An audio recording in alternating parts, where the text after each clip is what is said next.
बच्चों, क्या आपने कभी ये विचार किया है कि लिखने की अभ्यास पुस्तिका जो आप इस्तेमाल में लाते हैं वे विनिर्माण की लंबी प्रक्रिया के बाद आपके पास पहुंचती है। इसके जीवन की शुरुआत वृक्ष से होती है, उसे काटा जाता है और लुगदी मिल तक ले जाया जाता है। वहाँ वृक्षों की लकड़ी को संसाधित एवं काष्ठ लुगदी में परिवर्तित किया जाता है। काष्ठ लुगदी को रासायनिक द्रव्य के साथ मिलाया जाता है और अंततः मशीनों के द्वारा कागज़ के रूप में परिवर्तित किया जाता है। ये कागज़ प्रेस में जाता है जहाँ रसायनों से निर्मित स्याही का इस्तेमाल पृष्ठों पर रेखाएं छापने में किया जाता है। इसके उपरांत पृष्ठों को अभ्यास पुस्तिका के रूप में बांधकर व पैक करके बिक्री के लिए बाजार भेज दिया जाता है। अंत में ये आपके हाथों में पहुंचती है। तो बच्चों, कागज़ किस प्रकार बनता है या अभ्यास पुस्तिका कैसे बनती है, ये मैंने आपको बता दिया। अब हम पढ़ेंगे विनिर्माण या द्वितीयक क्रियाकलाप क्या होते हैं। बच्चों, आपने पिछले अध्याय में प्राथमिक क्रियाकलाप पढ़ा जिसमें आपने देखा कृषि, वानिकी, मत्स्य पालन आता है। वैसे ही द्वितीयक क्रियाकलाप को हम विनिर्माण भी कहते हैं और इसमें आते हैं हमारे उद्योग। तो विनिर्माण में कच्चे माल को लोगों के लिए अधिक मूल्य के उत्पाद के रूप में परिवर्तित किया जाता है। जैसा कि आपने देखा, लुगदी कागज़ के रूप में और कागज़ अभ्यास पुस्तिका के रूप में। ये विनिर्माण प्रक्रिया के दो चरणों को प्रदर्शित करते हैं। बच्चों, उद्योग क्या होता है? उद्योग का संबंध आर्थिक गतिविधियों से है जो कि वस्तुओं के उत्पादन, खनिजों के निष्कर्षण अथवा सेवाओं की व्यवस्था से संबंधित हैं। इस प्रकार लोहा और इस्पात उद्योग वस्तुओं के उत्पादन से संबंधित है।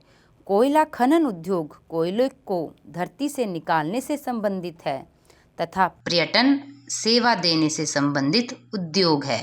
तो आओ बच्चों, हम उद्योगों का वर्गीकरण जानें। बच्चों, उद्योगों का वर्गीकरण कच्चा माल, आकार और स्वामित्व के आधार पर किया जाता है।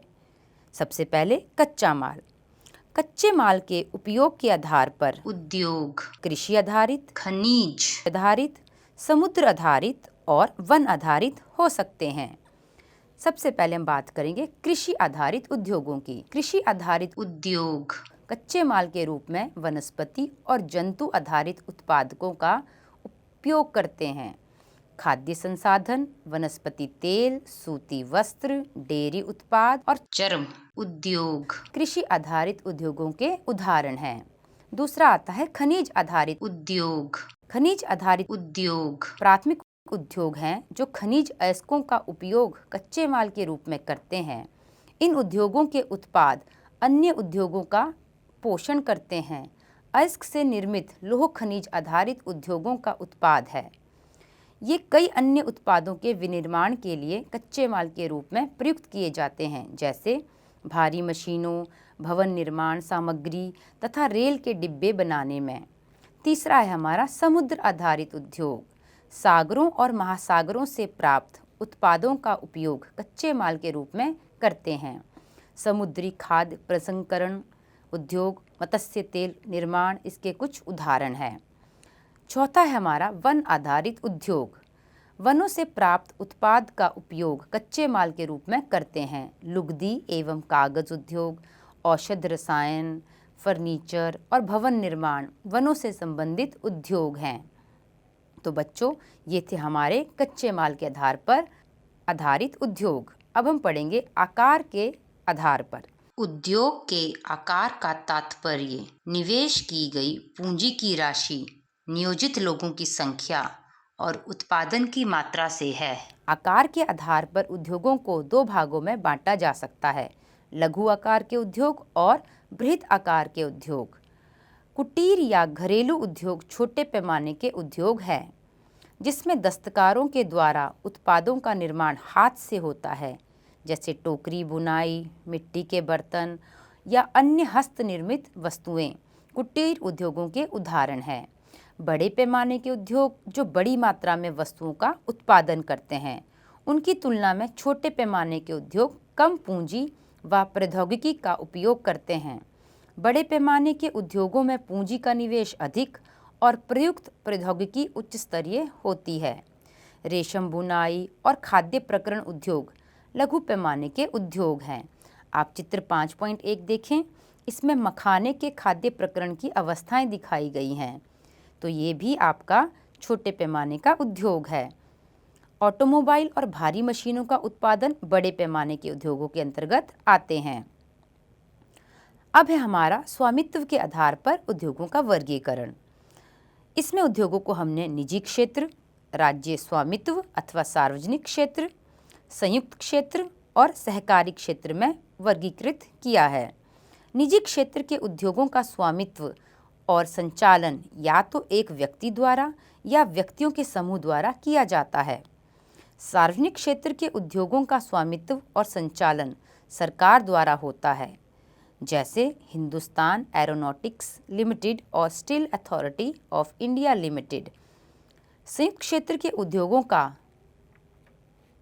स्वामित्व और संचालन राज्यों और व्यक्तियों अथवा व्यक्तियों के समूह द्वारा होता है, जैसे मारुति उद्योग लिमिटेड संयुक्त क्षेत्र के उद्योगों का एक उदाहरण है।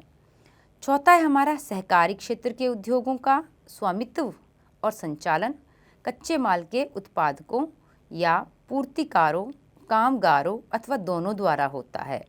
आनंद मिल्क यूनियन लिमिटेड, जिसे हम आमूल कहते हैं, एवं सुधा डेयरी, ये दोनों ही सहकारी क्षेत्र के उद्योगों के उत्तम उदाहरण हैं। तो बच्चों, आपने उद्योगों का वर्गीकरण जान लिया होगा। अब हम बात करते हैं हमारे दूसरे उपविषय की। ये है हमारा उद्योगों की अवस्थिति को प्रभावित करने वाले कारक। बच्चों, जब आप कहीं उद्योग खोलना चाहोगे तो आप सबसे पहले इन्हीं कारकों को देखोगे। जैसे मान लो कि आप सब उद्योगपति हो और अब आपको उद्योग खोलना है, तो आप कहाँ उद्योग खोलोगे बच्चों? तो सबसे पहले आपने यही कारक ध्यान में रखने हैं। इस चित्र को देखो, चित्र 5.3। इसमें आपको उद्योग दिख रहा है बीच में और उसके किनारे किनारे उसके सारे कारक लिखे गए हैं। तो आप सबसे ऊपर देखें, कच्चा माल, इस तरफ है श्रम, पूंजी, बाजार, जल, और उसके दूसरी तरफ है विद्युत, भूमि, परिवहन, संचार। ये सब उद्योगों की अवस्थिति को प्रभावित करने वाले कारक हैं। जैसे अगर आप उद्योग खोलना चाहोगे तो सबसे पहले आप देखोगे वहाँ कच्चा माल कितना है, कितनी दूर से लाना पड़ेगा या नज़दीक से लाना पड़ेगा। दूसरा श्रम, कि वहाँ पे श्रमिक मिलेंगे हमें, और वो भी कैसे श्रमिक? सस्ते श्रमिक। उसके बाद पूंजी, जब उद्योग खोलना होगा तो पूंजी भी चाहिए। पूंजी कहाँ से मिलती है बच्चों? वो मिलती है हमें बैंक से, चाहे वो लोन लेके हम बैंक से ले सकते हैं। तो आसपास पूंजी की भी व्यवस्था होनी चाहिए। फिर है बाज़ार। बच्चों, जब आप कोई सामान तैयार करते हो तो बाज़ार भी आसपास ही चाहिए ताकि आपकी आने जाने की लागत कम लगे। तो जब उद्योगों में सामान बनेगा तो आसपास बाज़ार नज़दीक ही होने चाहिए ताकि आपका जो भी सामान तैयार हुआ है वो जल्दी बिक जाए।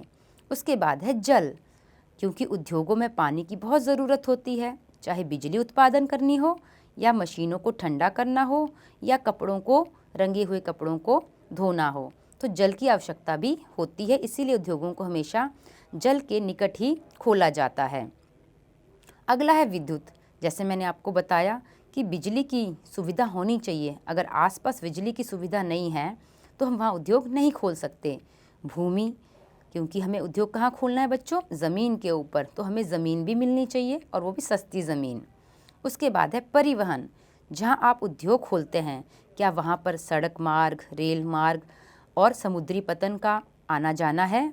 ये भी हम ध्यान में रखकर उद्योग को स्थापित करते हैं।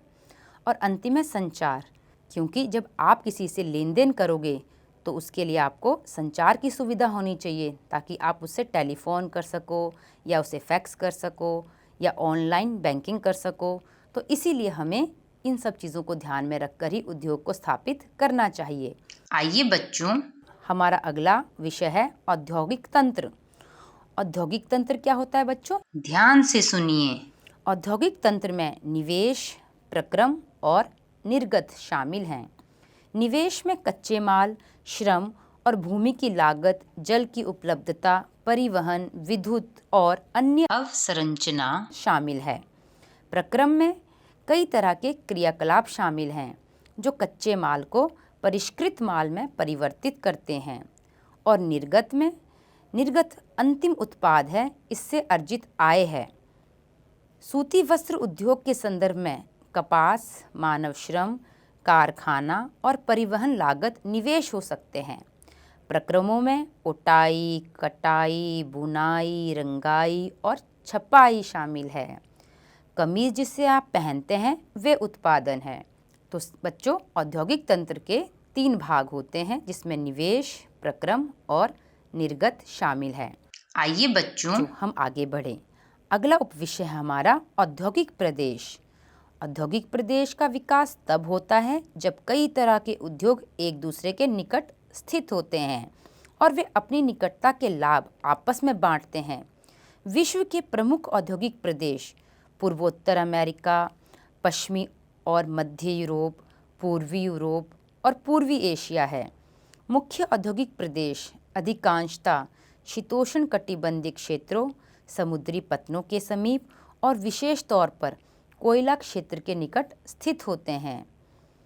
भारत के अनेक औद्योगिक प्रदेश हैं, जैसे मुंबई पुणे समूह, बंगलौर तमिलनाडु प्रदेश, हुगली प्रदेश, अहमदाबाद बड़ौदरा प्रदेश, छोटा नागपुर औद्योगिक प्रदेश, विशाखापट्टनम गुंटूर औद्योगिक प्रदेश, गुड़गांव दिल्ली मेरठ औद्योगिक प्रदेश और कोल्लम तिरुवनंतपुरम औद्योगिक प्रदेश। आइए बच्चों चित्र 5.4 देखें। देखो बच्चों, ये विश्व का मानचित्र है। इसमें आपको 2 रंग दिख रहे हैं। एक है विश्व की औद्योगिक पट्टी और दूसरा है औद्योगिक प्रदेश। तो आप देख सकते हो इस मानचित्र पर कि कहाँ कहाँ पर औद्योगिक पट्टी है और कहाँ कहाँ पर औद्योगिक प्रदेश है। अगर हम बात भारत की करें तो बच्चों आप देख सकते हो कि गंगा नदी के किनारे हमारे भारत के औद्योगिक प्रदेश हैं और थोड़े से आपको मुंबई के आसपास भी दिखाई दे रहे हैं और चेन्नई में भी है। और औद्योगिक पट्टी ये आपको यूरोप, एशिया और उत्तरी अमेरिका में भी दिखाई दे रही है। उसके अलावा विश्व के अलग अलग औद्योगिक प्रदेश आपको इस मानचित्र पर दिख रहे हैं।